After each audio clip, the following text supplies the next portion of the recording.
ጤና ይስጥልን የተወደዳችሁ ተመልካቾቻችን እንዴት ቆይታችኋል? ከኢትዮጵያ ቴሌቪዥን የዕለተ አርብ ታህሳስ 23 2013 ዓ.ም የኢቲቪ4 ማዕዘን ዜና ውጃችን ተጀምሯል። አብራችሁን ስላላችሁ እጅግ አድርገን እናመሰግናለን። አበይት ጉዳዮችን አስቀድማለሁ። በኦሮሚያ ክልል የአርቲስት ሃጫሉ ሁንዴሳ ግድያን ተከትሎ በተከሰቱ ግጭቶች በሰብአዊነት ላይ ወንጀል መፈጸሙን የሰብአዊ መብት ኮሚሽን ገለጸ። ከመተከል ዞን ማንነትን መሰረት ባደረገ ጥቃት ተፈናቅለው በመንታውሃ ከተማ የሚገኙ የህብረተሰብ ክፍሎች የመጠለያ የለደራሽ ምግብና አልባሳት ችግር እንደገጠማቸው ተናገሩ። ከውጪ ዓለማችን የገጠሟትን ችግሮች ለመፍታት በትብብር መስራት ወሳኝ መሆኑን የተባበሩት መንግስታት ድርጅት ዋና ጸሐፊ አስታወቁ የሚሉት አበይት ጉዳዮቻችን ናቸው።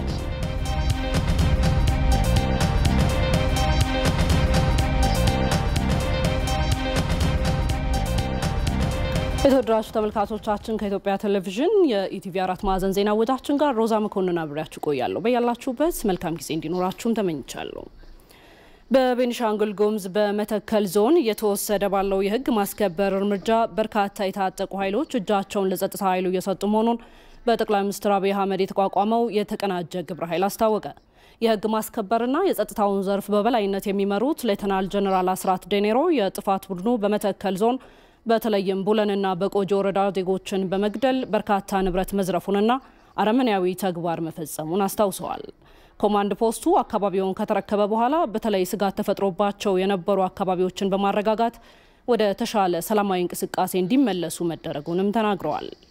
የተፈጸመውን ጥቃት በመምራትና በማስተባበር የተጠረጠሩና ጥቃቱን መከላከል ሲገባቸው ኃላፊነታቸውን ያልተወጡ አመራሮች ላይ ህጋዊና ፖለቲካዊ እርምጃ እየተወሰደ መሆኑንም ተናግረዋል። ዘገባው የኢትዮጵያ ዜና አገልግሎት ነው። ተመልካቾቻችን ዝርዝሩን በ7 ሰዓት ዜናችን የምንመለስበት ይሆናል። በኢትዮጵያ የእናቶችና የህፃናትን ጤና ለማሻሻል ከተባባሪ አካላት ጋር የተከናወኑ ተግባራት ውጤታማ መሆናቸውን የጤና ሚኒስቴር አስታወቀ። ኃይለማርያምና ሮማን ፋውንዴሽን ከጤና ሚኒስቴር ጋር ያዘጋጁት የእናቶችና የህፃናት ጤና ማሻሻያ የንቅናቄ መድረክ በጋምቤላ ተካሂዷል።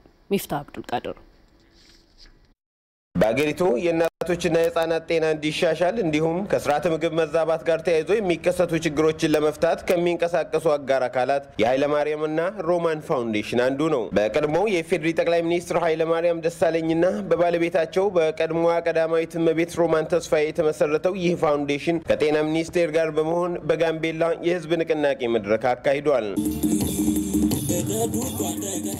የጋምቤላ ክልል ርዕሰ መስተዳድር አቶ ሞዱ ጁሎ በመርሃ ግብሩ ላይ ባደረጉት ንግግር የንቅናቄ መድረኩ ማህበረሰብ አቀፍ በመሆኑ በክልሉ ተመጣጣኝ የጤና ልማት ለማረጋገጥ የተጀመረውን ጥረት የሚያግዝ ነው ብለዋል። ይህ የንቅናቄ መድረክ በሁሉም የአስተዳደር እርከኖች ከክልል እስከ ቀበሌ ድረስ ከአመራር እስከ ሲቪክ ማህበራትና የህብረተሰብ ክፍሎች ተወካዮች ያቀፈ በመሆኑ በእናቶች እስከ ህፃናትና የህፃናት ጤናና ስርዓተ ምግብ በሚመለከት በኤችአይቪ ኤድስን መከላከልም እና በኮቪድ-19 ወረርሽኝ መከላከል ዙሪያ በቀጣይ ለመፈጸም የተቀመጠው ግብ ለመሳካት የሚደረገው ጥረት በከፍተኛ ደረጃ እንደሚያግዝ ሙሉ እምነት አለን። የጤና ሚኒስትሯ ዶክተር ሊያ ታደሰ በሀገሪቱ የጤና አገልግሎቱን ጥራትና ተደራሽነት ለማሻሻል መንግስትና አጋር አካላት ተቀናጅተው መስራታቸው ስኬት ማስገኘቱን ተናግረዋል። የእናቶችና የህፃናት ጤናን ለማሻሻልና የመላው ማህበረሰባችንን ጤና አገልግሎት ተደራሽነትና ጥራት ለማሻሻል በሚደረገው ከፍተኛ ጥረት የተገኙ በርካታ ውጤቶች መኖራቸው ይታወቃል። በአጠቃላይ ባለፉት በርካታ ዓመታት በእናቶች በጨቅላ ህፃናትና ህፃናት ጤናና በስርዓተ ምግብ ዙሪያ መንግስት ከአጋር አካላት ጋር በከፍተኛ ትኩረት የተረባረበበት የትኩረት አቅጣጫ ሲሆን ብዙ ውጤቶችም ተመዝግበውበታል። ነገር ግን አሁንም ሰፊ ትኩረት የሚሻ ሆኖ በቀጣዩ የ5 እና የ10 ዓመት የጤናው ዘርፍ ስትራቴጂ ላይ ቁልፍ ቦታ ይዞ ተቀምጧል። የመንግስት የትኩረት አቅጣጫ በሆነው የእናቶችና የህፃናት ጤና ዙሪያ ኃይለማርያምና ሮማን ፋውንዴሽን ያሳየው አጋርነት የሚደነቅ መሆኑንም የጤና ሚኒስትሯ ገልጸዋል። እንደ ሀገርም ሆነ እንደ ክልል የዘላቂ ልማት ግቦችንም ለማሳካት የእናቶችና የህፃናት ጤናን የማሻሻል ስራ ቀዳሚ ስራችን ሊሆን ይገባል። በዚህ አጋጣሚ የኃይለማርያምና ሮማን ፋውንዴሽንም እነዚህ ቁልፍ የጤና ጉዳዮች ላይ ከክልሉ ጋር ትኩረት በመስጠት ለመደገፍ በአጋርነት በመቆሙ ያለኝን ከፍ ያለ አድናቆት ለመግለጽ እወዳለሁ።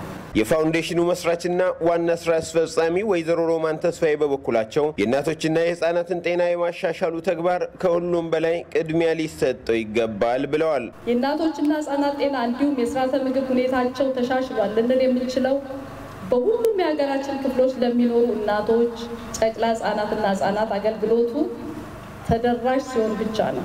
የፋውንዴሽኑን ጥረት ለማሳካት ድጋፍ እንደሚደረግ የተናገሩት ደግሞ የሴቶች የህፃናትና የወጣቶች ጉዳይ ሚኒስትር ዴኤታዋ ወይዘሮ አለሚቱ ሞድ ናቸው።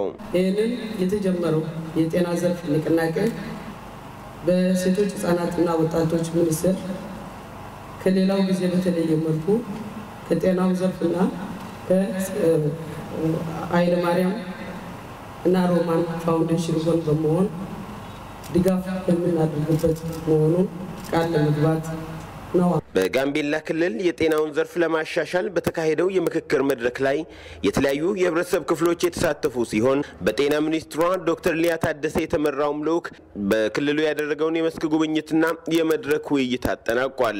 ለኢቲቪ ለተጠናከረው ሪፖርት ሚፍታህ አብዱል ቃድር ከጋምቤላ። በኦሮሚያ ክልል የአርቲስት ሃጫሉ ሁንዴሳ ግድያ ተከትሎ በተከሰቱ ግጭቶች በሰብአዊነት ላይ ወንጀል መፈጸሙን የሰብአዊ መብት ኮሚሽን ገለጸ።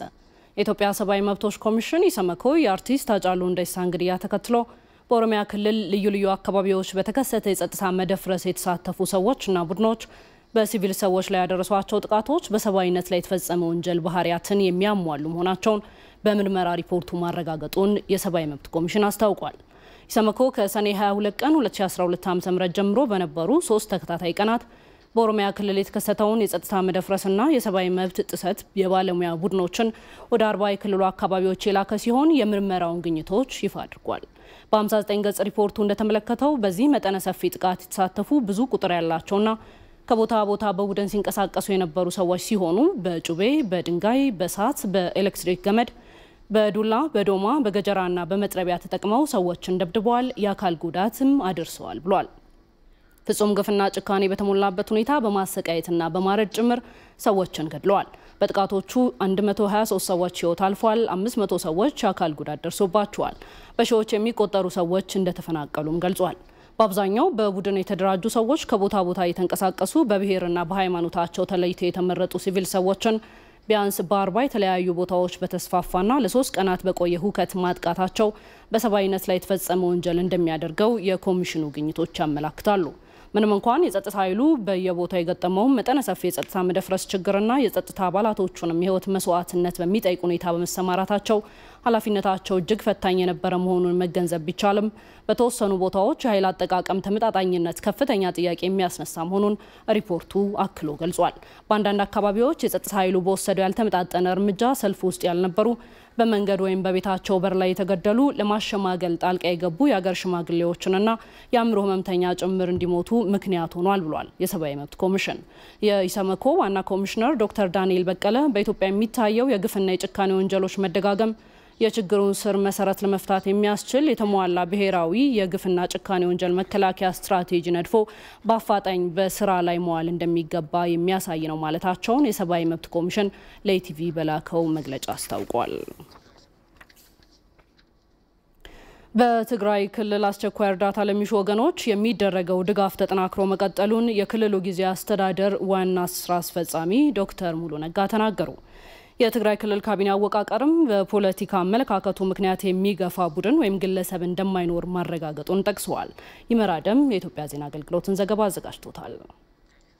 የፌዴራል መንግስት ለትግራይ ክልል ጊዜያዊ አስተዳደር አስፈላጊውን ድጋፍ እንደሚያደርግ በገባው ቃል መሰረት ለክልሉ ሰብአዊ ድጋፍን ጨምሮ የተለያዩ ድጋፎችና እገዛዎች እየተደረጉ መሆኑን የትግራይ ክልል ጊዜያዊ አስተዳደር ዋና ስራ አስፈጻሚ ዶክተር ሙሉ ነጋ ለኢዜአ ተናግረዋል።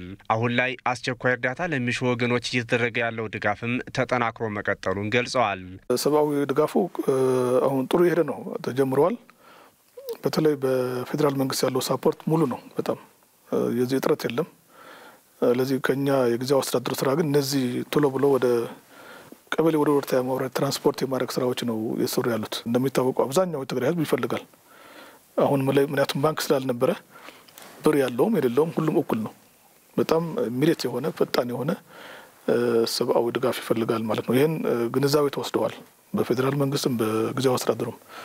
በዚህ መሰረት ተቀናጅተን እየሰራን ነው። ጊዜያዊ አስተዳደሩ ስራውን በጀመረበት ወቅት የታጠቁ ግለሰቦችን ትጥቅ ማስፈታት፣ የተቋረጡ ህዝባዊ አገልግሎቶችን ማስጀመርና የክልሉን ካቢኔ አዋቅሮ ወደ ስራ ማስገባት ላይ ትኩረት አድርጎ መስራቱንም ነው የተናገሩት። በአሁኑ ወቅት በርካታ የክልሉ ነዋሪዎች በፈቃዳቸው ትጥቃቸውን ለጸጥታ አካላት እያስረከቡ ይገኛሉ ያሉት ዋና ስራ አስፈጻሚው ሸሽተው የነበሩ ሚሊሻዎችም ትጥቃቸውን አስረክበው በሰላም ወደ አካባቢያቸው እየተመለሱ ነው ብለዋል። በወንጀል የማይፈለጉ የመንግስት ሰራተኞችም ወደ ስራ ገበታቸው መመለሳቸውንና የክልሉ ካቢኔም በትግራይ ክልል የሚንቀሳቀሱ ህጋዊ የፖለቲካ ፓርቲዎችን ባቀፈ መልኩ መዋቀሩንም ገልጸዋል። የካቢኔ አወቃቀሩም ከዚህ በኋላ በትግራይ ክልል በአመለካከቱ ምክንያት የትኛውም ግለሰብ ሆነ ቡድን መገፋት እንደሌለበት ያረጋገጠ እንደሆነም በመጥቀስ በተጨማሪም የመንግስት አገልግሎትና የፖለቲካ ፓርቲ የተለያዩ መሆኑን በተግባር ማሳየቱንም ዶክተር ሙሉ ጠቁመዋል። የመንግስት ባለስልጣን ማለት የአንድ ፓርቲ የአንድ ወገን ብቻ ነበር። አሁን ግን የማንኛውም ፓርቲ አባል ቢሆን የካቢኔ አባል አመራር ሊሆን ይችላል ብለን ወስነን በዚህ በማዋቀር ነው የክልሉ ካቢኔ ውስጥ ሁሉም የፖለቲካ ፓርቲዎች ተሳታፊ ሆነዋል፣ ቢሮ ኃላፊዎች ሆነዋል። ለዚህ ይሄን ሂደት አቃፊ የሆነ ሁሉም አመለካከቶችን በሚያካትት መልኩ ነው የተዋቀረው። የክልሉ ጊዜያዊ አስተዳደር አባላት በተለያዩ አካባቢዎች በተንቀሳቀሱበት ወቅት ጁንታው በመሰረተ ልማቶች ላይ እጅግ አሳፋሪ በሆነ መልኩ ከፍተኛ ጉዳት ማድረሱንም ነው የተናገሩት። በተለይ የኤሌክትሪክ አገልግሎት የሚሰጡ መስመሮች በከፍተኛ ሁኔታ በመጎዳታቸው ህዝባዊ አገልግሎቶችን በሁሉም አካባቢ በፍጥነት ማስጀመር አለመቻሉን ገልጸዋል። የፌዴራል መንግስት ባደረገው ከፍተኛ ርብርብም ከደቡብ ትግራይ ጀምሮ እስከ አድግራት ድረስ የመብራት አገልግሎት ማስጀመሩን አብራርተዋል። አሁን እስከ መብራቃዊ ዞን አድግራት እስከ አብያ አድርሷል። በሚቀጥሉት ቀናትም ወደ አድዋ አክሱም ወደ ሽሬ ይቀጥላል። ስራ የተሰራን ያለው ይህንም አጠናክረን ይቀጥል። ይሄ ማለት መብራት አገኘ ማለት ህዝቡ ብዙ ጥቅም አለው። ስልክ ከተጀመረም ባንክ ይሰራል ማለት ነው። ባንክ ከሰራ ደግሞ ያው የትራንዛክሽኑ የእንቅስቃሴው ከተጀመረ ህዝቡ ወደ ነበረበት ይመለሳል ብለን እናምናለን። ስለዚህ ከነዚህ መሰረተ ልማቶች ከውሃ መቀሌ የተሰራው ስራ አለ። ሌሎች ከተሞች በዚህ በደቡብ አብዛኛው ሰርቪስ እያገኘ ነው። አሁን የሚቀጥለው ወደ ሌሎች የማስፋት ስራ ነው የሚሆነው። ከክልሉ ነዋሪዎች ጋር ባካሄድናቸው ውይይቶች በጋራ ለመስራት መግባባት ላይ ደርሰናል ያሉት የጊዜያዊ አስተዳደሩ ዋና ስራ አስፈጻሚ ዶክተር ሙሉ ነጋ በውይይት መድረኮቹ ላይ ተሳታፊዎቹ ያለምንም ገደብ ሀሳባቸውን በነጻነት መግለጽ መቻላቸውንም ተናግረዋል። በክልሉ ያፈና ስርዓት ተንሰራፍቶ ከመቆየቱ ጋር ተያይዞ የውይይት መድረኮቹ አዲስ የነጻነት አየርን ያላመዱ እንደነበሩ ነው የጠቀሱት። ህዝቡ ስጋት ነበረበት። ሁሉ ጊዜ በፍርሃት አንድ ነገር ብናገር ምን ይመጣል የሚል ይሄን የተቀረጸ ለአመታት የተሰራ ስራ ነው። አሁን ግን እኛ አንዱ ስንጀምርም ያሳየነው ህዝቡ ነጻ እንደሆነ በሚያቀርበው ሀሳብ በሚያቀርበው ጥያቄ የሚመጣ ነገር መሽማቀቅ እንደሌለበት መፍራት እንደሌለበት ነው ያሳየነው። ከዚህ አኳያ በራሱ በተግባር በሰራነው ስራ ካሁን በኋላ በትግራይ ውስጥ አመራሩ ራሱ ነው የሚመርጠው። በቀበሌም በወረዳም ሌላ መሾሙበት ነገር የለም። በቅርበት የሚያውቃቸው ብቃት ያላቸው የሚያከብራቸው ሰዎች መምረጥ ይችላል ነጻ ሆኖ ያለምንም ጫና ፖለቲካ ጫና። ይህን እንደምታውቁት ከቀበሌ ወረዳ ጀምረን ይህን ስንሰራ ራሱ ህዝቡ በጣም ትልቅ ነጻነት ነው ያገኘው። የፌዴራል መንግስቱ ከአስቸኳይ ድጋፍ በተጨማሪ ከበጀት ጋር በተያያዙ ጉዳዮች ላይም የሚጠበቅበትን ድጋፍ እያደረገ መሆኑን ዶክተር ሙሉ ነጋ ገልጸዋል። በመጪው ምርጫ ብቁና ተወዳዳሪ ሴቶችን እጩ አድርጎ ለማቅረብ የሰሩ እንደሚገኙ በአማራ ክልል የሚገኙ የተፎካካሪ ፓርቲዎች ገለጹ። በስድስተኛው ሀገራዊ ምርጫ በመመረጥም ሆነ በመምረጥ የሴቶችን ተሳትፎ ለማሳደግ ትኩረት እንደሚሰጡ የፖለቲካ ፓርቲዎቹ ለኢትዮጵያ ዜና አገልግሎት ተናግረዋል። ቤተልሔም ጥጋቡ በስድስተኛው ሀገራዊ ምርጫ የሴቶችን ተሳትፎ ለማሳደግ እንደሚሰሩ በአማራ ክልል የሚገኙ የአብንና ኢዜማ ተፎካካሪ ፖለቲካ ፓርቲ አመራሮች ገለጹ። የኢዜማ የባህር ዳርና አካባቢው ጽህፈት ቤት የህዝብ ግንኙነት ተጠሪ አቶ መንግስቱ አማረ እንደተናገሩት ፓርቲያቸው 50% የሚሆኑ ሴቶችን ለክልልና ለተወካዮች ምክር ቤት ለማቅረብ እየሰራ ነው። ከክልል በታች ለሚገኙ ምክር ቤቶች ከሚቀርቡ እጩዎች ውስጥ ቢያንስ 30% ሴቶች እንዲሆኑ መወሰኑንም አረጋግጠዋል። የክልል ምክር ቤት ተወዳዳሪዎች እንዲሁም ደግሞ የህዝብ ተወካዮች ምክር ቤት ተወዳዳሪዎች እጩዎችን ለማቅረብ የተንቀሳቀሰ ነው ያለን። ስለዚህ ይህ እንቅስቃሴ በተለይ የሴቶች ተሳትፎ ከ50% በላይ መሆን አለበት ብለን እንደ ፓርቲ እናምናለን። ይህን ታሳቢ አድርገን እየሰራን እንገኛለን። ሴቶች ወደፊት እንዲወጡ ደግሞ ልዩ ትኩረት ተደርጎ ለሴቶች ድጋፍና ክትትል እንዲሁም ስልጠና እየተሰጠ ይገኛል። በወረዳ ደረጃ ሚኒመም ሪኳየርመንት ተቀምጧል። ሴቶች ቢያንስ በትንሹ ጠፋ ቢባለው ከ30% በላይ እጩዎች መገኘት አለበት በየወረዳው ብሎ አንድ መመሪያ አዘጋጅቷል። በዛ መሰረት እየተንቀሳቀሰ ነው የምንገኘው። ተፎካካሪ ፓርቲዎች ለህዝቡ አማራጭ ሀሳብና ፖሊሲ ይዘው ለመቅረብ እንዲችሉ በሀገሪቱ ሰላምና መረጋጋት መስፈን እንዳለበትም አቶ መንግስቱ ተናግረዋል። ምርጫ ቦርድ ካሁኑ እስከ ወረዳ ድረስ በደንብ መደራጀት ይኖርበታል። ገለልተኛ መሆን አለበት። ቀጣይ እንግዲህ በበላይነት ምርጫውን ያስፈጽማሉ ተብሎ የሚጠበቁትን ምርጫ አስፈጻሚዎችን ገለልተኛ በሆነ መንገድ መመልመል፣ ብቁ የሆኑ ሰዎችን መመልመል ይኖርባቸዋል። እንዲሁም ደግሞ የጸጥታ አካሉ ሀገር እንድትረጋጋ በበላይነት ሚናውን የሚጫወተው የጸጥታ አካሉና መንግስት ከመሆኑ አንግል ትኩረት ሰጥቶት ለአማራጭ ሀሳብ ይዞ ነው የሚመጣው። ያ አማራጭ ሀሳብ ጆሮ ክፍት ሆኖ ማህበረሰቡ መስማት አለበት። የትኛው ይሻለኛል ብሎ መስማት አለበት። ስለዚህ ማህበረሰቡ ለማዳመጥ ሰላም ይፈልጋል። የአብን የዳግማዊ ሚኒልክ ክፍለ ከተማ ጽፈት ቤት ኃላፊ ወይዘሮ ዜና ዮሐንስ በበኩላቸው በአብን የፖለቲካ ፕሮግራምም ሆነ የትግል ስልት ውስጥ ለሴቶች ልዩ ትኩረት ይሰጣል ብለዋል። በፕሮግራም ደረጃ የትግል ስትራቴጂያችን አንዱ ሴቶችን ወደ ፖለቲካው ማምጣት እንዲሁም ተጽዕኖ መፍጠር የሚችሉ ሴት ፖለቲከኞች እንዲመጡ ማድረግ ነው። ያንንም ለመተግበር ሴቶችን የተለያዩ ስልጠናዎችን ለመስጠት ይሞከራል። ያቅም ውስንነትም ቢኖር ብዙ ስልጠና ለመስጠት ከዛም በተጨማሪ ግን በየጊዜው በሚደረጉ ውይይቶች የስራ አስፈጻሚ ውይይቶች ላይ ሴቶች ሀሳባቸውን እንዲገልጹ ራሳቸውን በደንብ መግለጽ እንዲችሉ ለማድረግ የተለያዩ ስትራቴጂዎች ይደረጋሉ ከስልጠናም ባለፈ ማለት ነው። በመጪው ሀገራዊ ምርጫ መገናኛ ብዙሃን፣ ሲቪክ ማህበራትና ሌሎች ባለድርሻ አካላት በመምረጥም ሆነ በመመረጥ የሴቶችን ተሳትፎ ሊያሳድጉ እንደሚገባም የፖለቲካ ፓርቲዎቹ አመላክተዋል። መገናኛ ብዙሃን ለጋዜጠኞች ስድስተኛው ሀገር አቀፍ ምርጫ ነፃና ፍትሃዊ ሆነው እንዲዘግቡ የሚያስችሉ ስልጠናዎችን እያዘጋጁ መሆኑን አስታወቁ። የምርጫ ዘገባን የሚከታተሉ ዴስኮችን የማቋቋም ስራ እየሰሩ መሆኑንም የመገናኛ ብዙሃን ኃላፊዎች ተናግረዋል። ትግስቴሻ ነው። በኢትዮጵያ የምርጫ የፖለቲካ ፓርቲዎች ምዝገባና የምርጫ ስነ ምግባር አዋጅ 1162 ላይ የመንግስትም ሆኑ የግል የመገናኛ ብዙሃን አጠቃቀም የጋዜጠኞች የምርጫ አዘጋገብና ተያያዥነት ያላቸው ጉዳዮችን የሚመለከቱ የስነ ምግባርና የአፈጻጸም መርሆችን ቦርዱ በሚያወጣው መመሪያ መሰረት እንደሚሆን አስቀምጧል። በዚህ መሰረት ቦርዱ ያወጣው የመገናኛ ብዙሃንና የጋዜጠኞች የምርጫ አዘጋገብ መመሪያ ጋዜጠኞች በምርጫ ጣቢያ ተገኝተው በሚዘግቡበት ወቅት የሚኖራቸው መብትና ግዴታን አስቀምጧል። ይህንን መብትና ግዴታ ጋዜጠኞች አውቀው እንዲዘግቡ በማድረግ በኩል ሚዲያዎች እያደረጉት ያለውን ዝግጅት በተመለከተ ኃላፊዎችን ጠይቀናል።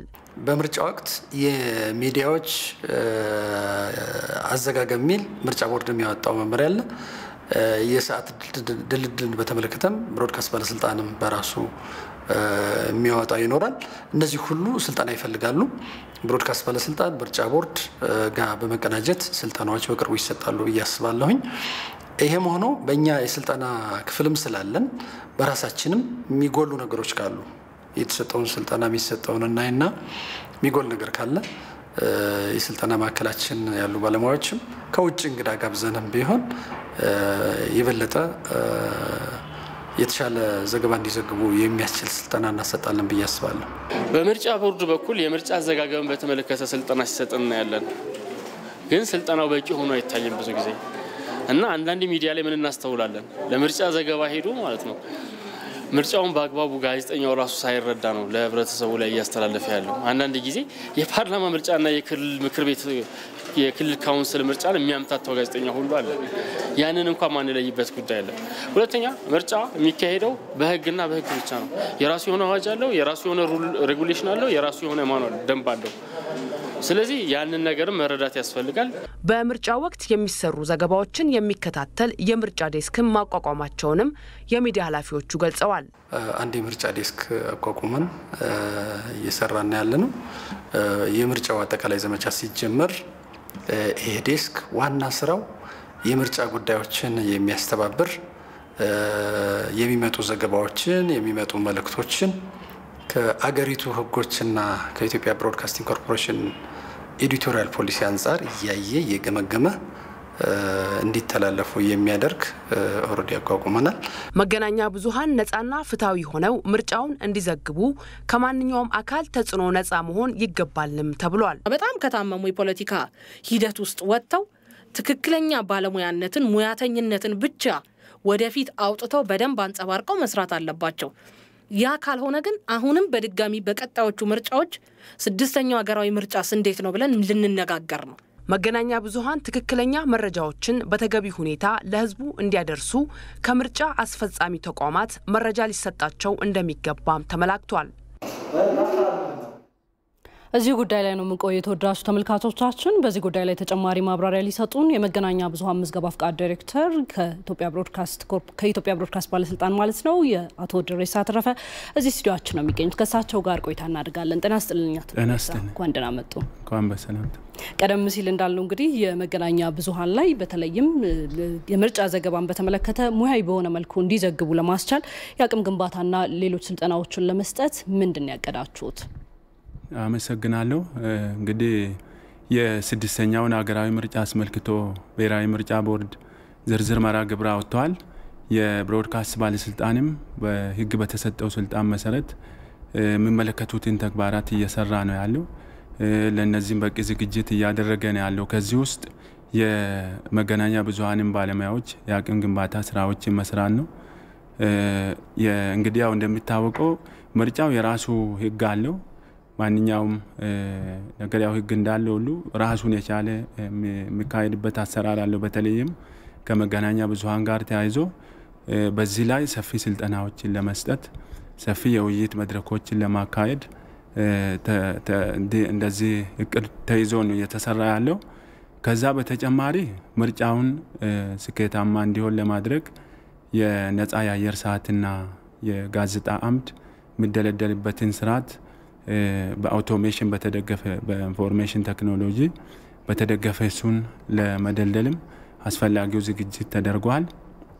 ከዚህ ጋር ተያይዞ የምርጫ ነክ ዘገባዎች፣ የመራጮች ትምህርትና ሌሎች ከምርጫ ጋር የተያያዙ የመገናኛ ብዙሃን ይዘቶች ህግና ስርዓትን የተከተሉ መሆናቸውን ለምርጫው ስኬት አስፈላጊውን ፖዚቲቭሊ ኮንትሪቢዩት የሚያደርጉ ስለመሆናቸው እሱን አስፈላጊውን ክትትል በማድረግ እና ችግሮችም ካሉ የእርምት እርምጃዎችን ለመውሰድ ከቦርዱና ከሌሎች ከሚመለከታቸው አካላት ጋር ለመስራት አስፈላጊው ዝግጅት እየተደረገ ነው ያለው በብሮድካስት ባለስልጣን በኩል። የብሮድካስት ባለስልጣን በዚህ በተለይ መገናኛ ብዙሃን ስነ ምግባርን በተከተለ መልኩ የምርጫ ዘገባዎችን ስለማከናወናቸው ክትትሎችን የማድረግ ኃላፊነት አለበትና ከዚያ አኳያ የምታደርጉት ክትትል በቀጣይ ምርጫዎቹ ዘገባ ላይ የሚኖሩ ስህተቶችን በማረም ረገድ ምን ያህል ቁርጠኛ ነው? ምን ያህል ዝግጅቶች አድርጋችኋል? እንግዲህ በዚህ ረገድ ባለስልጣኑ እስካሁንም በመደበኛ ጊዜ የሚሰራቸው ስራዎች እንደተጠበቁ ነው። በምርጫ ወቅት ግን በልዩ ሁኔታ የሚሰራ ስራ አለ። ምንም እንኳን ከብሔራዊ ምርጫ ቦርድ ጋር የሚሰሩ ቢሆኑም አብዛኞቹ በአዋጅ በተሰጠው ስልጣን መሰረት ግን በጁሪስዲክሽን ውስጥ ያሉትን ጉዳዮች በአግባቡ ለመስራት ለሰራተኞቹ አስፈላጊውን የአቅም ግንባታ ስልጠና የመስጠት በምርጫ ህጉ ላይ አሁን ደግሞ በቅርብ ተረቆ ለፖለቲካ ፓርቲዎችና ለሚዲያዎች የቀረበው የመገናኛ ብዙሃን የምርጫ መመሪያም ላይ እንደዚህ አይነት ስልጠናዎችን በመስጠት የራሱ የብሮድካስት ባለሙያ ራሱ በዛ ላይ በቂ ግንዛቤ አግኝቶ ህግና ስርዓት እንዲከበርና ምርጫው በህጉ መሰረት እንዲካሄድ በእኛ በኩል ያለውን ሮላችንን መወጣት እንድንችል አስፈላጊው ስራ እየተሰራ ነው ያለው። በቂ ዝግጅትም ተደርጓል። ባለሙያም ስልጠና አግኝተዋል። የቴክኖሎጂ ዝግጅትም አለ።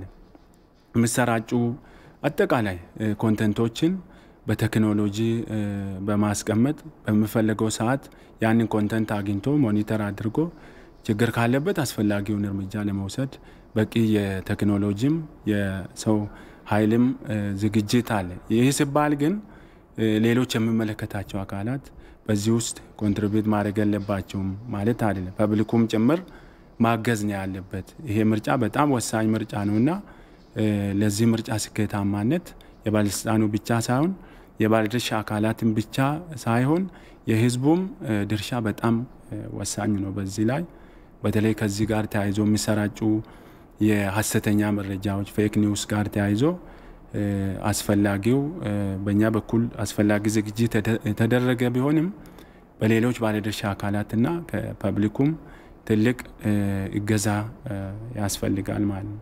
መልካም። አቶ ድሬሳ ተረፈ ከኢትዮጵያ ብሮድካስት ባለስልጣን የመገናኛ ብዙሃን ምዝገባ ፍቃድ ዳይሬክተር እጅግ አድርገን እናመሰግናለን ለሰጡን ማብራሪያ። መልካም ጊዜ።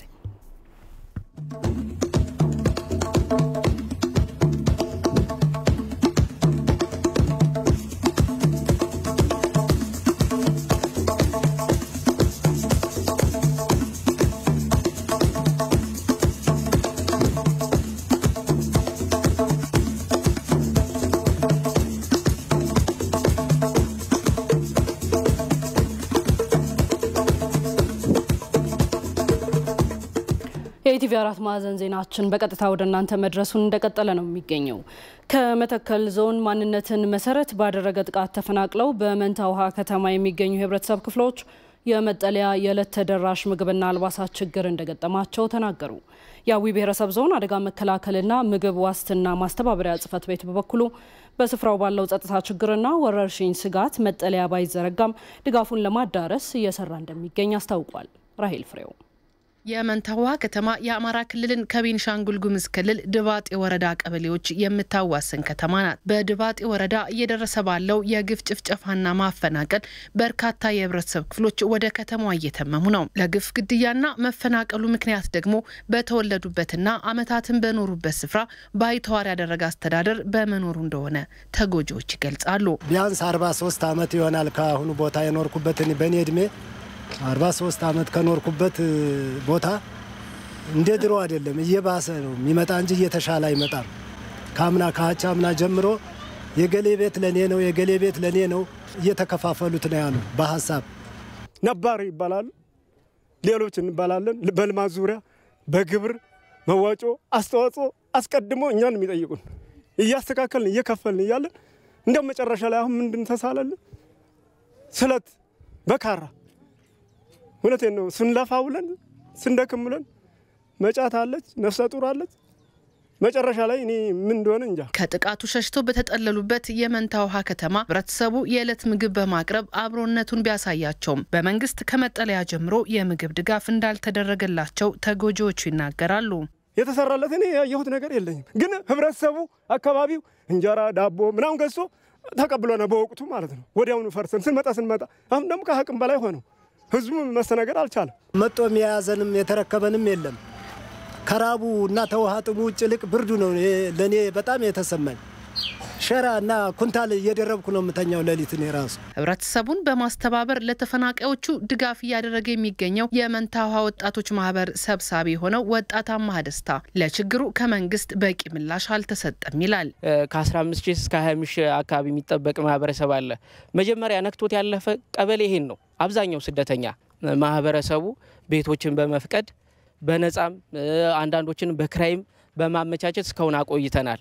አሁን ያለው ህብረተሰብ እንደሞ እነዚህ ነገሮች በተደጋጋሚ ከመንግስትም ድጋፍ እየተደረገለ ስላልሆነ የመሰላቸት ነገር አለው። ስለዚህ ከዚህ አንፃር መንግስት መጥቶ አካባቢውን በተሻለ መልኩ አዋቅሮ እርዳታ ስደተኞችንም ወይም ወደ ያካባቢያቸው የሚመለሱበትን መንገድ ቢያመቻች የተሻለ ነው ብለን እናስባለን። እኛ በአካባቢው ባለ የጸጥታና የወረርሽኝ ስጋት መጠለያ ድንኳንን እንደ አማራጭ እንዳልያዙት የሚናገሩት በአዊ ብሔረሰብ አስተዳደር ዞን አደጋ መከላከልና የምግብ ዋስትና ማስተባበሪያ ጽሕፈት ቤት ኃላፊ አቶ ደርበው በላይ ተጎጂዎቹ በያሉበት የዕለት ምግብ ድጋፍ ለማድረግ እየሰሩ እንደሆነ ይገልጻሉ። በሀገራችን ወረርሽኝም አለ፣ ለዚህም ተጋላጭ ይሆናሉ። እነሱ አሁን በየድንኳኑ ስናያቸው 30-40 ከዛ በላይ ሰው ባንድ ድንኳን ነው የሚኖረውና የክልሉ መንግስት የሰጠው ያመጣው ዳይሬክሽን ምንድነው?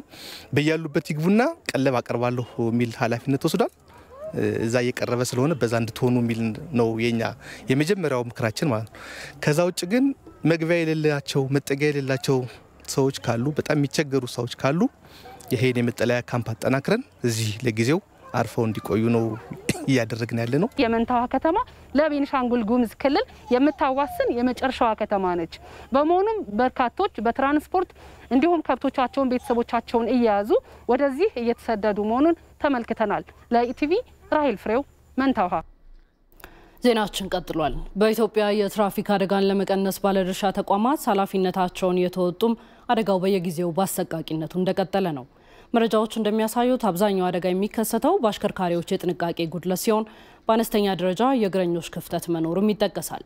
ይህንን ክፍተት ለማስተካከል የሚያስችል የንቅናቄ መድረክ በትራንስፖርት ሚኒስቴርና ተጠሪ ተቋማት እየተከናወነ ይገኛል። በዚህ ጉዳይ ላይ ነው የምንቆየው ተወዳጁ ተመልካቾቻችን። ከዚህ ጋር በተገናኘ ተጨማሪ መረጃ እንዲያደርሱን የብሔራዊ መንገድ ደህንነት ጽሕፈት ቤት ኃላፊ አቶ ዮናስ በለጠ እዚህ ስቱዲዮአችን ይገኛሉ። እንኳን ደህና መጡ አቶ ዮናስ። እንኳን ደህና ቆያችሁ። ቀደም ሲል እንግዲህ እንደተመለከትነው የትራንስፖርት ሚኒስቴር የትራፊክ አደጋን ለመከላከል ያካሄደ የሚገኘው የንቅናቄ መድረክ አለና ከዚህ መድረክ ምን ውጤት ተገኘ?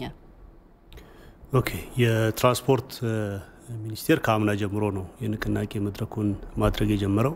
ቀደም እንደተገለጸው የትራፊክ አደጋ በየጊዜው እየጨመረ መሆኑ ትኩረት መስጠት አለበት በሚል ስለሆነም የተገኙት ውጤቶችን ስንገልጻቸው በዋናነት ከአምና 2012 በጀት ዓመት ፈርስት ኳርተር ላይ የዘንድሮ የ2013ን ስናነጻጽረው የሞት መጠን በ15% ቀንሰናል።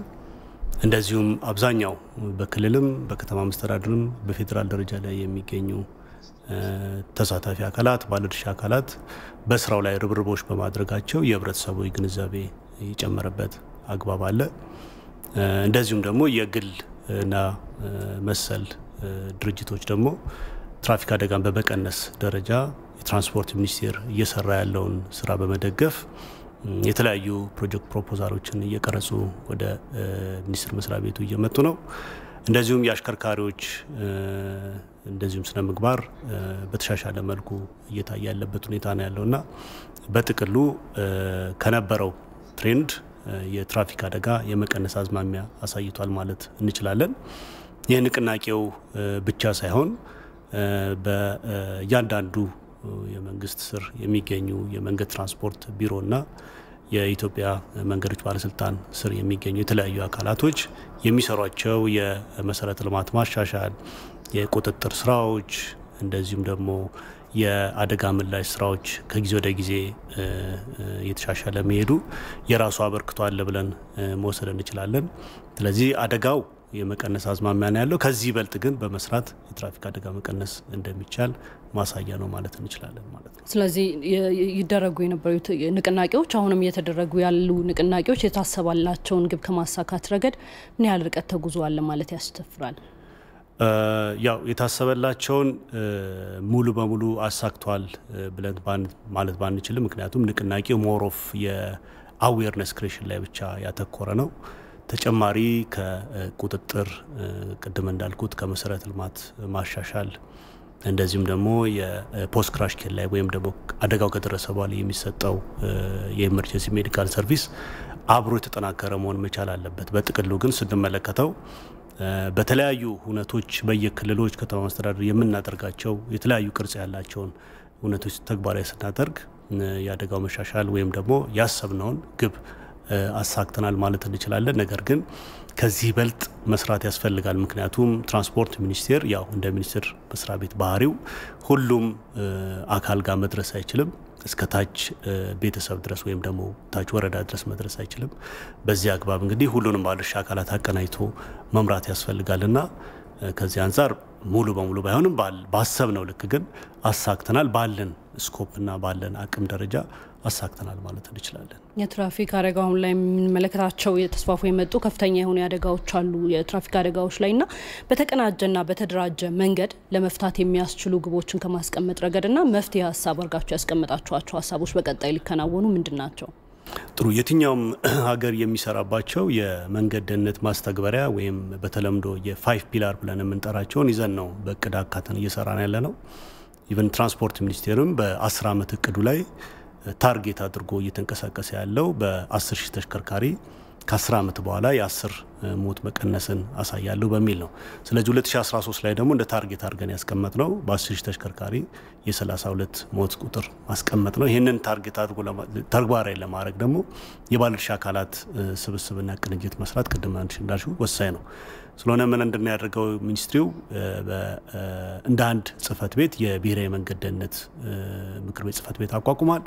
ምክር ቤቱ ስር ከክልል ጀምሮ ከተማ እንደዚሁም ደግሞ ፌደራል ላይ የሚገኙ ዋና በሴፍቲ ላይ የሚሰሩ ባለድርሻ አካላቶችን አካቶ በየ6 ወር ስራቸውን እየገመገመ እያስኬደ ነው ያለው።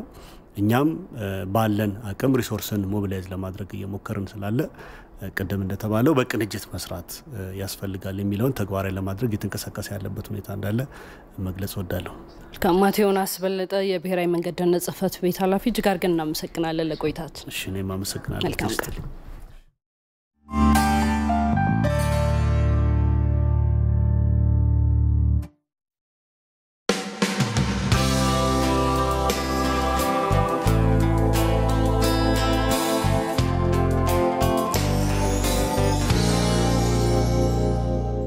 ኢቲቪ 4 ማዕዘን ዜናችን እንደቀጠለ ነው። በቤንሻንጉል ጉሙዝ ክልል በተያዘው የምርት ዘመን 26.8 ሚሊዮን ኩንታል ምርት እንደሚገኝ በቅድመ ምርት ትንበያ ማረጋገጡን የክልሉ ግብርናና ተፈጥሮ ሀብት ቢሮ አስታወቀ። የክልሉ አርሶ አደሮች በግልና በማህበር ማሳቸው ላይ ምርት የመሰብሰብ ዘመቻ በማካሄድ ላይ ናቸው። ጀማል አህመድ በቤንሻንጉል ጉሙዝ ክልል የጸጥታ ችግር ከሚታይባቸው የመተከል ዞን አካባቢዎች በስተቀር በሁሉም ዞኖችና ወረዳዎች አርሶ አደሩ በምርት ስብሰባ ዘመቻ ላይ ይገኛል። እና አርሶ አደር አባተ ጓንጉል በአሶሳ ወረዳ የሰልጋ 24 ቀበሌ ነዋሪ ናቸው። በኩታ ገጠም ማሳቸው ላይ የጤፍ ምርታቸውን ሲሰበስቡ አግኝተናቸዋል። የተለያዩ የግብርና ቴክኖሎጂዎችን በመጠቀማቸው አሁን ላይ የተሻለ ምርት እያገኙ መሆኑን አርሶ አደሮቹ ይገልጻሉ። ኩታ ገጠም ነው የዘራ ነው እና መንግስት ጥሩ ዘር ነው ያመጣልን። በጣም ከስተዛሬው ለየት ያለ ምንም ቅልቅል የሌለው ነጭ ጤፍ ነው። በጣም ደስ ይላል እና ያው ማዳበሪያ በደንብ ተጠቅመናል። መስመር በደንብ ተጠቅመናል። ጤፉ በጣም ደስ የሚል ነው። አበቃቀሉም ያው አየርም የቀየረው ነገር የለም። ለቦታው የተስማማ ነው። ከስተዛሬው ለየት ያለ ጤፍ ነው። ይሄው እንደምታየው ነው። በጣም ደስ ይላል። አልহামዱሊላህ ከሸመታም ድነናል። በተሰበቻችንም እየመራን ነው። ከአመት አመት ቀርቶ ለገበያም እያቀረብን ነው። አልহামዱሊላህ በፊት ግን ለአመት ቀለብ አልበቃን እያለ ገበያ ነበር ስንሄድ ነበር። ማዳበሪያ መጀመሪያ በዩሪያ ማን ነው በታብዛ ሰራ ነው። ሁለተኛ ዩሪያ ሰጠ ነው። በግብአት የተጠቀምን ነው። በበቆሎም በማሽላም በጤፍም በለውዝም የተሻለ ውጤት እናገኛለን ብለን እናስባለን። ስራችን በደቦኖ አሁን ዛሬ የኔ ከሆነ የሚታጨደው ነገ የሌላ ሰው ይታጨዳል። ምርቱ እስከሚሰብስበን እስከምንጨርሰው እንደዚህ ያንን ነው የምንተጋገሰው ማለት ነው። አቶ አታላይ ደረጀ የአሶሳ ወረዳ ግብርናና ተፈጥሮ ሀብት ጽሕፈት ቤት ኃላፊ ናቸው። እሳቸው እንደሚሉት በወረዳው በተከናወኑ የድጋፍና ክትትል ስራዎች የዘንድሮው የወረዳው የምርት መጠን ከባለፈው አመት በ23 በመቶ ጭማሪ አሳይቷል። በዘንድሮ አመት አምና ላይ 16 በመቶ ነበር የምርት እድገት የነበረው። ዘንድሮም በጣም በከፍተኛ ሁኔታ አድጎ 23 በመቶ የምርት እድገት አሳይቷል ማለት ነው። በቅድመ ምርት ግምገማችን ላይና ወደ 3.5 ሚሊዮን ኩንታል እንሰበስባለን ብለን ያሰብነው።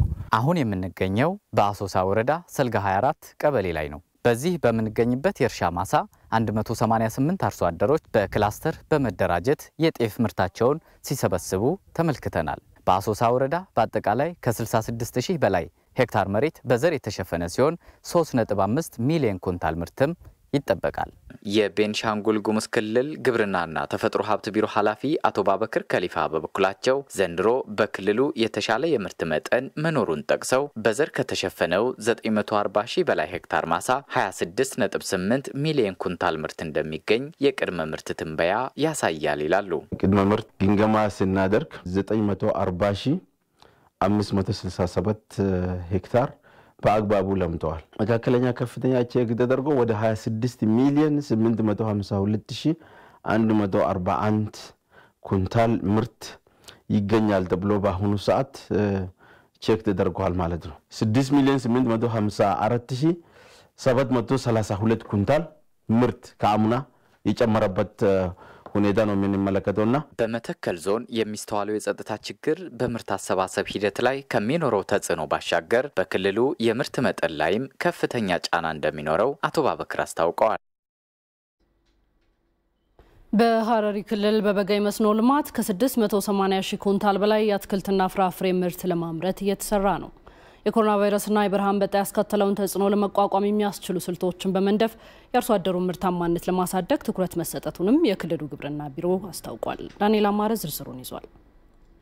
በሐረሪ ክልል የመስኖ አብቃይ የገጠር ወረዳዎች የአርሶ አደሩን ምርታማነት ለማሳደግ የሚያስችሉ የውሃ መሳቢያ ሞተሮችን ጨምሮ ከ300 ኪሎ ግራም በላይ የአትክልት ምርጥ ዘር ማከፋፈሉን የገለጸው የሐረሪ ክልል ግብርና ልማት ቢሮ በሁለት ዙር የበጋ መስኖ እርሻ ከ3200 በላይ ሄክታር መሬት ለማልማት እየተሰራ መሆኑን ምክትል የቢሮ ኃላፊው አቶ ሻሚ አብዲ ለኢቲቪ ተናግረዋል። የምግብ ክፍተት እንዳይመጣ ማለትም የራሱን ድርሻ ለመወጣት በዚህ ግብርና ሴክተሩ በዚህ በበጋ መስኖ ላይ ትኩረት ሰጥተን እየተንቀሳቀስን ያለ ነው ማለት ነው። እስካሁን ድረስ ፓምፖቹ ተሰራጭተዋል። ግብዓቶቹ የተለያየ የአትክልት ዘሮቹን ደግሞ እስካሁን ድረስ የአርሶ አደር ራሱ ከገዛ ውጭ ማለት ነው ወደ 300 ኪሎ ግራም የሚጠጋ ተሰራጭተዋል ማለት ነው። ከ2 ሄክታር በላይ መሬት በበጋ መስኖ ያለማ የሚገኘው ወጣቱ አርሶ አደር ከዚህ ቀደም ወደዚህ ስራ ባለመግባቱ የራሱንና የቤተሰቡን የምግብ ዋስትና ለማረጋገጥ ከባድ ፈተና ሆኖበት መቆየቱን ገልጾ በአሁኑ ወቅት በመስኖ እርሻ ልማት በሚያመርተው ምርት የተሻለ ኑሮ ለመምራት መቻሉን ይናገራል። አንጅሩ አሲዱራ ገማኻኒስ አማልፍ ያቻትን ገማኻኒስ ኻሪ ፍሎነቻ ከዚህም በፊት የቀን ስራና የመኪና ትራስ ከባሪ ሁኜ ነበር ህይወቴን የሚመራው። በእርሻ ስራ ህይወቴ ይለወጣል ብዬ እምነቱ ስላልነበረኝ መሬቴ ጾሙን ሲያድር ነበር። አሁን ግን ከራሴ አልፌ 2 ሰራተኞችን ቀጥሬ እያሰራው ነው። ከ2 ሄክታር በላይ የሽንኩርት እርሻዬ ወደ 300 ኩንታል ምርት ጠብቃለሁ። የተለያዩ የአትክልትና የፍራፍሬ ምርቶችን በበጋ መስኖ ያለማ 8 ቤተሰቡን የሚያስተዳድረው የሶፊ ወረዳ ቂሌ ቀበሌ ነዋሪው አርሶ አደርም በክልሉ የግብርና ባለሙያዎች የሚደረግለት እገዛ ለምርታማ ነቱ መጨመር ትልቅ አስተዋጽኦ ያበረከተለት መሆኑን ጠቅሶም ሰፊ መሬት በመስኖ ለማልማት የያዘው እቅዱ እንዲሳካ እሱ ከሚጠቀምበት የተሻለ ጉልበት ያለው የውሃ መሳቢያ ሞተር ቢሰጠኝ ሲል ይጠይቃል። አተማን ማናጃስን ቀባ በዚህ መስኖ እርሻ 6 ልጆቼን አሳድጋለሁ፣ አስተምራለሁ። ከተማ ከ10 ክፍል በላይ ቤት ሰርቻለሁ። አነስተኛ ሱቅም አለኝ። አሁን ይሄን ማሳ የማለማው በዚህ አነስተኛ የውሃ መሳቢያ ሞተር ነው። አቅሙ ከፍ ያለ ሞተር ባገኝ በጣም ሰፊ መሬት አልምቼ በለጠ ውጤት ማግኘት እፈልጋለሁ። የግብርና ባለሙያዎች በጣም ያግዙናል። ውሎና ዳራቸው ከኛ ጋር ነው ማለት ይችላል። የራውንዳል ከኔ ጉያስ ነው ብርጅደኒው አርሶ አደሩ በበጋ መስኖ የሚያመርታቸው ምርቶች ከክልሉ ገበያ አልፈው ለአጎራባች ክልሎችና ጅቡቲና ሶማሊያ ጭምር የሚቀርቡ መሆናቸውን የገለጹት የሐረሪ ክልል ግብርና ልማት ቢሮ ምክትል ኃላፊ አቶ ሻሚ አብዲ የገበያ ትስስሩን ለማጠናከር በተለየ ትኩረት እየተሰራ ነው ይላሉ። ዋናው ነገር ምርት ማምረት ብቻ አይደለም። የግብርና ምርቶች እንደምታውቁት ገበያ ላይ በወቅቱ መድረስ አለበት። ከዚህ አንፃር የክልላችን መንግስት በግብርና ልማት ቢሮ የተለያየ ድጋፍ ማነው እንቅስቃሴዎች እየተደረጉ ነው ያሉት። በተለይ አሁን ማርኬት ሴንተር አካባቢ ሁለገብ የገበሬዎች ገበያ ማዕከል የ3 ፎቅ ማለትም ግራውንድ ፕላስተር የምንለው ፎቅ ማለት ነው እየተሰራ ነው ያለው በከተማችን። ይሄ እንግዲህ ትልቅ የገበያ ትስስር ከመፍጠር ከማሳለጥ አንፃር ትልቅ ሚና አለው ብለን ተስፋ እናደርጋለን። በሐረሪ ክልል በሁለት ዙር የበጋ መስኖ ከ680 ሺህ ኩንታል በላይ ምርት እንደሚጠበቅ ከግብርና ልማት ቢሮ የተገኘው መረጃ ያመለክታል። በኦሮሚያ ክልል የተመረጡ ትምህርት ቤቶች የሶማሊኛ ቋንቋ ትምህርት መሰጠት ተጀመረ። የሶማሊኛ ቋንቋ አንድ ተጨማሪ ቋንቋ ትምህርት መሰጠቱ የሁለቱን ህዝቦች መቀራረብ ይበልጥ ያጠናክራል ተብሏል። ቴዎድሮስ ታደሰ የሶማሌና የኦሮሞ ህዝብ ለረጅም ዘመናት የጋራ የሆነ ባህልና ሃይማኖትን በማዳበር በጋብቻና በሌሎች ማህበራዊ ትስስሮች የተጋመደ ማህበረሰብ ነው። ይህንን ግንኙነት ለማጠናከር ብሎም የተማሪዎችን ብቃት ለማሻሻል ይረዳል የተባለው የሶማሊኛ ቋንቋን በተመረጡ የኦሮሚያ ክልል ትምህርት ቤቶች እንደ ተጨማሪ የቋንቋ ትምህርት መስጠት መርሃ ግብር በኦሮሚያ ክልል ምስራቅ ሐረርጌ ዞን በጭናክሰን ወረዳ በሚገኘው በዋሊድ አንደኛ ደረጃ ትምህርት ቤት ተጀምሯል። በኦሮሚያ ክልል በተመረጡ አካባቢዎች የሶማሊኛ ቋንቋ ትምህርት መጀመሩም የሁለቱን ህዝቦች ትስስር ወደ ላቀ ደረጃ ያሳድገዋል ያሉት በኦሮሚያ ክልል ትምህርት ቢሮ ምክትል ኃላፊ የሆኑት ግርማ ባይሳ ናቸው። ቋንቋ መግቢያባ ነው። በቋንቋ ውስጥ ባህል አለ፣ ቫልዩ የምንላቸው ነገሮች አሉ። ይሄንን የአንዱ ባህል የአንዱን ወግ የተገነዘበ ሼር እያደረገ እንዲሰፋ ለማድረግ የታሰበ ሲሆን ህዝቡ ፍጹም በጋራ የሚኖርበትን የህዝብ ለህዝብ ግንኙነት የበለጠ ወደ ላቀ ደረጃ ለማሻገርና እንደገና ደግሞ የተማሪዎች ብቃትን ለማሻሻል ስለሚጠቅም ታስቦ የተቀረጸ ነው። አካባቢው በተደጋጋሚ ይከሰት በነበረ ግጭት ሳቢያ በመማር ማስተማር ሂደቱ ላይ መስተጓጎል ይከሰት እንደነበር የገለጹት በሶማሌ ክልል ትምህርት ቢሮ ምክትል ኃላፊ የሆኑት ሐሰን ሼህ ዩሱፍ በበኩላቸው የሶማሊኛ ቋንቋ ትምህርቱ የአካባቢው ማህበረሰብ ፍላጎት መሰረት አድርጎ ነው የተጀመረው ብለዋል። ምንም ትምህርት ያልማረው ነበር በኦሮሚያም በኩል በሶማሌም በኩል ጦርነት ስለነበረው ይሄ አንደኛ ጥቅም መጀመሪያ ሰላም ማረጋገጥ ነው ሁለተኛ ልጆቹ ትምህርት ለማግኘት ነው ትምህርት ያገኛል ልጆቹ ያገኛል ሶስተኛ ደግሞ እዚህ አካባቢ ነዋሪ ሰዎች ወይስ ኦሮሚያን ቢሆን ወይስ ሶማሌ ቢሆን የሚፈልጋቸው ቋንቋ መማር አለባቸው በሁለቱ ክልሎች በሚገኙ የተለያዩ ትምህርት ቤቶች የኦሮምኛና የሶማሊኛ ቋንቋ ትምህርትን በመጀመር ለማስፋፋት እየተሰራ እንደሚገኝም ምክትል ኃላፊዎቹ አክለው ተናግረዋል አሁን በትንሹ የተጀመረው ነገር በ11 ትምህርት ቤቶች ነው እየጀመርነው በምስራቅ ሐረርጌ በጭናክሰ ወረዳ 6 ትምህርት ቤቶች በምዕራብ ሐረርጌ ወደ 5 ትምህርት ቤቶች የጀመርነው ይሄን ትምህርት ቤት እያሰፋን እየጨመርን የምንሄድ ነው ምክንያቱም በአንድ በኩል በአንድ ስራ ትምህርት ውስጥ አንድ ቋንቋ ሲጨመር የሚያስፈልጉ ግብአቶች ብዙ ናቸውና ቀስ በቀስ እያረምናቸውና ግብአቶቹን እያሟላ ስኬል አፕ እያደረግን ከ5ኛ እስከ 8ኛ የሚማሩበትን ሁኔታ እናመቻቻለን ቋንቋ ማለት ሰው የሚግባባ አይነት ነገር ነው አስፈላጊ ከሆነ ጅጋም እንጀምራለን አላስፈላጊ ከሆነ አንጀምርም የሚያስፈልግበት ቦታ ብቻ ህዝብ የሚፈልግበት ቦታ ብቻ ነው የምንጀምረው የሚያስፈልግ ከሆነ እናደርጋለን ማያስፈልግ ከሆነ ግን ሁሉም ነገር ቤዝድ ኦን ጥናት በጥናት ሪሰልት ነው የምንሄደው ማለት ነው የአካባቢው ነዋሪዎችም ቋንቋ ማወቅ ተጠቃሚ እንጂ ተጎጂ እንደማያደርግ በመግለጽ ልጆቻቸውንም ሆነ ራሳቸውን ለማስተማር ዝግጁ መሆናቸውን ተናግረዋል በአማርኛ የተማርኩበት ዕውቀት በሶማሊኛ ሲመጣልኝ ትምህርቱ እንዲቀለልልኝ ያደርጋል ከአማራ ጋር እንዲግባባ ያደርገኝ ቤሬ ኦሮሞ ቢሆንም ሶማሊኛ ደግሞ የጠቀመኝ ቢዝነስ እንዲከፈት አደረገኝ ከሶማሌ ጋር በእምነት በኩል እንዲማር አደረገኝ ወንድማሞች እንድንሆን አደረገኝ ማለት ነው ዕውቀት የሌለ ብቻ ነው ሰውን የሚጠይፈው ዕውቀት ያለው ሁሉም ነገር ይቀበላል ይማራል ነገም እንማራለን እንኳን ሶማሊኛ ተውና ቻይነኛ ተማሩ በትባልም እንማራለን ማለት ነው ሁለቱ ክልሎች በተመረጡ የሶማሌ ክልል ትምህርት ቤቶች የኦሮምኛን በተመረጡ የኦሮሚያ ክልል ትምህርት ቤቶች ደግሞ የሶማሊኛ ቋንቋ ትምህርትን እንደ ተጨማሪ ቋንቋ ለማስተማር ከአንድ ወር በፊት መስማማታቸው ይታወሳል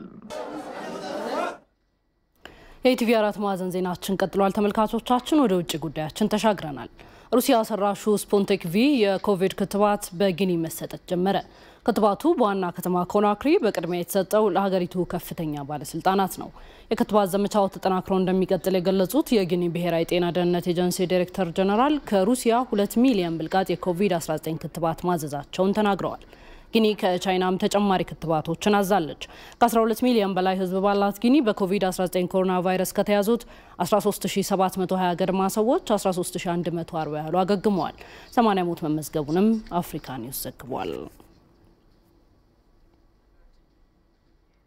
ዓለማችን የገጠሟትን ችግሮች ለመፍታት በትብብር መስራት ወሳኝ መሆኑን የተባበሩት መንግስታት ድርጅት ዋና ጸሐፊ አስታወቁ የአውሮፓውያኑ አዲስ ዓመት 2021 በተለያዩ ሀገራት እየተከበረ ነው ሰይፉ ገብረጻድቅ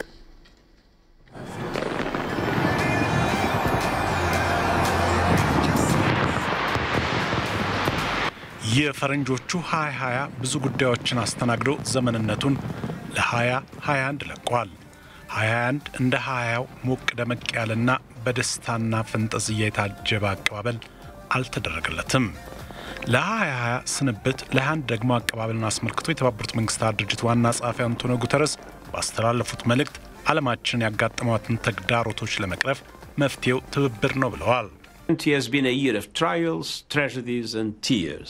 ክቡራን ወዳጆቼ 2020 የመጥፎ ገጠመኞች አሳዛኝ ድርጊቶችና የእንባ ነበር ኮቪድ-19 ህይወት ነጥቆናል መራራ ሐዘን ላይ ጥሎናል ለበሽታና ሞት ዳርጎናል ኢኩልነት ረሃብ ጨምሯል ስራ አጥነትና የብድር ጫናው ኑሯል ህፃናት የቤት ውስጥ ጥቃት ሰለባ ሆኗል በየትኛውም አካባቢ የጸጥታ ችግር ይስተዋላል ግን ደግሞ አዲስ ዓመት መጥቷል የተስፋ ብርሃን ይታያል ለጎረቤቶቻችንና ችግረኞች እጃችንን ልንዘረጋ ይገባል በትብብር አስቸጋሪውን ጊዜ ማለፍም አለብን 2021ን በመቀበል ቀዳሚዎቹ ሀገራት ኒውዚላንድና አውስትራሊያ ሲሆኑ ሆኖም ከ1 ሚሊዮን 800 ሺህ በላይ ሰዎችን የገደለው የኮቪድ-19 ወረርሽኝ ደስታው ሙሉ እንዳይሆን አድርጎታል የቻይናው ፕሬዝዳንት ሺ ጂንፒንግ በአዲሱ ዓመት መልእክታቸው ሀገራቸው የገጠማት ችግር ከባድ ቢሆንም በልጆቿ የተባበረ ክንድ አሸንፈዋለች ብለዋል 2021年的脚步越来越近 በጀግንነት በከፈልነው መስዋዕትነት በእርስ በርስ ትብብራችን ከጤና ባለሙያዎች እስከ የሀገሪቱ ጦር ከሳይንስ ተመራማሪዎቻችን እስከ የማህበራዊ አገልግሎት ሰራተኞቻችን ከበጎ ፈቃደኛ እስከ አረጋውያንና ወጣቱ በትብብር ባከናወነው አኩሪ ተግባር ችግሩን ተሻግረነዋል። በአዲሱ ዓመት የላቀ ብልጽግናን እውን ለማድረግ እንሰራለን ብለዋል የቻይናው መሪ በንግግራቸው። ሆኖም በመዲናዋ ቤጂንግ ይካሄድ የነበረው የአዲስ ዓመት ስነ ስርዓትን ለመሰረዝ ተገደዋል። የኮቪድ-19 መነሻ ናት በምትባለው ውሃን ከተማ ነዋሪዎች ግን ተሰባስበው ነው በፈንጠዝያ አዲሱን ዓመት የተቀበሉት። የሰሜን ኮሪያው መሪ ኪም ጆንግ ኡን እንደከዚህ ቀደሙ የዘመን መለወጫ ንግግር አላደረጉም። በጽሁፍ ባስተላለፉት መልእክት ግን በአዲሱ ዓመት የ5 ዓመቱን ኢኮኖሚያዊ ልማት እቅድ እውን ለማድረግ በቁርጠኝነት እንደሚሰሩ ቃል ገብተዋል። ከሌላው ጋር ሲነጻጸር የሰሜን ኮሪያው የ2021 መቀበያ ዝግጅቶች በርካታ ሰዎች የታደሙበትና የሙዚቃ ዝግጅቶችን ያካተተ ነው።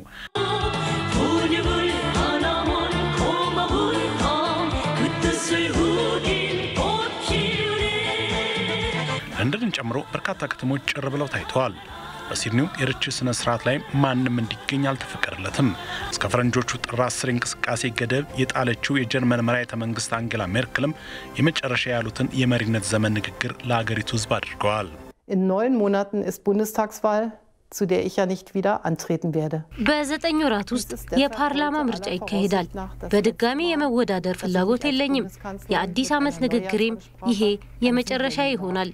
ባለፉት 15 ዓመታት እንደ 2020 አስቸጋሪ ጊዜ አልገጠመንም። በጣም ከባድ ነበር፣ ግን ደግሞ ወደፊት ነው መመልከት ያለብን። በአዲሱ ዓመት ውስጥ ተስፋ አለ። ዘ ኢኮኖሚስት የ2021ን 5 የትኩረት አቅጣጫ ካላቸው ነጥቦች አንዱ ዲሞክራሲና የተደቀነበት ስጋት ሲሆን የኤሌክትሪክ አብዮት፣ የአየር ጸባይ ለውጥ፣ የቻይናና አሜሪካ ትንቅንቅ እንዲሁም ምድራችንን ከጥፋት መታደግ ሌሎቹ አበይት ጉዳዮች ይሆናሉ ሲል ግምቱን አስቀምጧል።